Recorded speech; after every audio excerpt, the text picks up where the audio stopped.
अनोखा मिलन, बदतमीजी की भी हद होती है। पता नहीं कोई शर्म लिहाज नहीं है इनमें। 1.5 वर्षीय मनु को गोद में उठाए सुधा बड़बड़ाती हुई बालकनी से अंदर कमरे में घुसी। अरे क्या हो गया और ये इतना गुस्सा किस बात पर हो रहा है? मोहन ने अपनी पत्नी सुधा का तमतमाया चेहरा देखकर पूछा। वो सामने वाली सोसाइटी में कोने का दूसरी मंजिल का फ्लैट है ना, उसकी बालकनी में से एक बूढ़ा खूसट कई दिनों से मुझे घूर रहा है, सुधा ने मुंह बनाकर कहा और गोद से नन्ही सी मनु को बेड पर लिटा दिया। ये बात सुनकर मोहन ने बाहर बालकनी में जाकर देखा तो सामने वाली सोसाइटी में एक सफ़ेद दाढ़ी वाला बूढ़ा अपनी बालकनी में टहलता हुआ दिखाई दिया। लगता है कोई नया परिवार अभी हाल ही में आया है। मोहन अंदर कमरे में जाकर सुधा से कहा, जो मनु को थपकियां देकर सुलाने का प्रयास कर रही थी। हाँ, यही कोई 15-20 दिन ही हुए हैं आए को, पर मुझे बालकनी में सिवाय उस बूढ़े के कोई और कभी नहीं दिखाई दिया। जब देखो कभी कुर्सी डालकर बैठा मिलेगा तो कभी टहलता हुआ, मगर नज़रें इधर हमारी बालकनी पर ही गड़ाए रखेगा। बूढ़ा खूसट, अपनी सफ़ेद बालों का अपनी उम्र का भी ख्याल नहीं है, सुधा लगातार बड़बड़ा रही थी। इस फ्लैटों में बूढ़े बेचारे भी क्या करें, बस ऊपर टंगे रहते हैं। बालकनी में थोड़ा टहल लिया या बैठकर धूप सेक ली, तुम बेकार ही बेचारे पर गुस्सा हो रही हो। मोहन ने हंसते हुए सुधा को समझाने का प्रयास किया। बेचारा अकेले या मनु को लेकर जब भी बालकनी में जाती हूँ तो इस खूसट की नज़रें इधर ही गड़ी हुई रहती हैं। और तो और, सुधा कहते कहते रुक गई। और क्या सुधा, मत पूछो, कल शाम तो इसने हद ही कर दी। ये मोबाइल लेकर खड़ा था और सच कहूँ मुझे लगा इसने चुपके से मेरी फ़ोटो भी ली है। क्या तुमने ये कल ही क्यों नहीं बताया मुझे? ये सुनकर मोहन को भी उस बूढ़े की इस हरकत पर गुस्सा हो आया।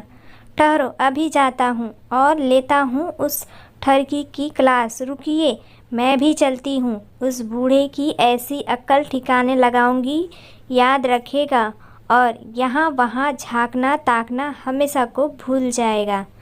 तभी काम वाली रमा वहाँ आ गई अपने काम निपटाने के लिए। अरे रमा, आ गई तू?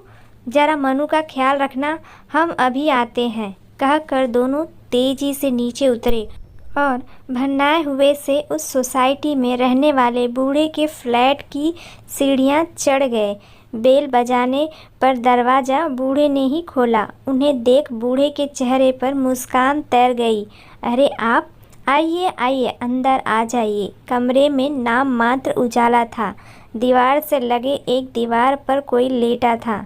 दीवान की बगल में 2 कुर्सियां और 2 मोढ़े रखे थे। इससे पहले मोहन या सुधा कुछ कह पाते, एक अस्फुट सा स्त्री स्वर कमरे में उभरा, जिसके शब्द मोहन और सुधा समझ नहीं पाए।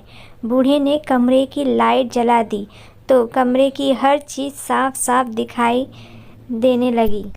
ये पूछ रही है कि कौन आया है। पिछले 1 साल से अंधरंग है, इस बेड पर ही रहती है, कहते हुए बूढ़ा बुढ़िया के करीब सिरहाने की तरफ बैठ गया।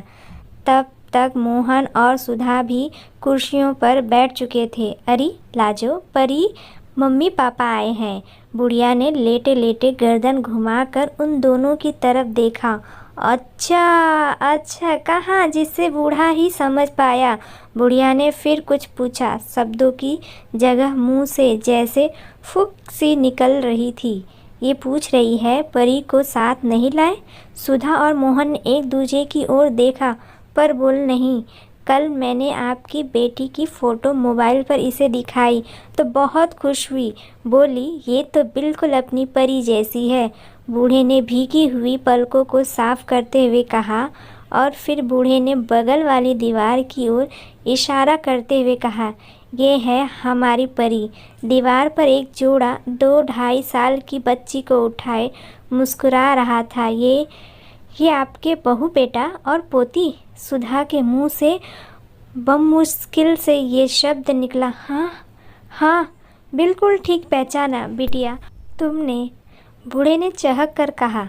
है ना, हमारी परी आपकी बिटिया की तरह। बूढ़े का चेहरा खिला हुआ था। मगर क्या ये अब आपके साथ नहीं रहते? मोहन ने चुप्पी तोड़ते हुए पूछा।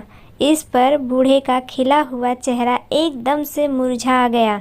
उसकी आंखें भीग गई। बेटा, अब ये तीनों वहाँ चले गए जहाँ से कोई लौट कर नहीं आता। मतलब?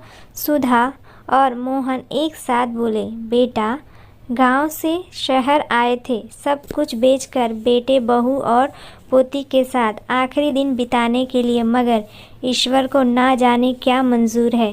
पहले तुम्हारी आंटी को अंधरंग और फिर एक एक्सीडेंट में बेटा बहू और हमारी परी। हमने सब कुछ खो दिया। ज़िंदगी बोझ लगती है, मगर जीना तो पड़ता है ना। ये मेरी पत्नी है, मेरी जीवन संगिनी। इसे अकेले कैसे छोड़ दूँ? जी रहे थे कि यहाँ बेटे के फ्लैट में रहने आ गए, उस किराए के मकान से। किस्मत देखो, मुझे उस दिन बिटिया के हाथों में हमारी परी दिखाई दी तो यूँ लगा जैसे किसी ने रेगिस्तान में किसी प्यासे को पानी दे दिया हो। जब मैंने तुम्हारी आंटी को बताया तो ये परी को देखने की ज़िद करने लगी, तो मैंने तुम्हारे साथ उसकी फ़ोटो खींचकर दिखाई मोबाइल फ़ोन पर। ये बहुत खुश हुई। महीनों बाद इसके चेहरे पर मुस्कुराहट आई थी। कहते हुए वह बूढ़ा चुप हो गया। तब तक मोहन और सुधा दोनों खड़े होकर चलने को हुए तो वह बुढ़िया कुछ बोली। दोनों ने पीछे मुड़कर देखा तो बूढ़ा बोला, पूछ रही है कहाँ जा रहे हो? चाय। माँ से कहिए उनसे उनकी पोती का मिलन करवाने के लिए उनके बेटा बहू वापस आ रहे हैं। दोनों ने साथ जोड़ते हुए कहा। मोहन और सुधा ने देखा उस बूढ़े की आंखें भीगी हुई थी और दोनों हाथ आशीर्वाद देते हुए उठे हुए थे। तो दोस्तों, आपको ये कहानी कैसी लगी कमेंट बॉक्स में ज़रूर बताइए।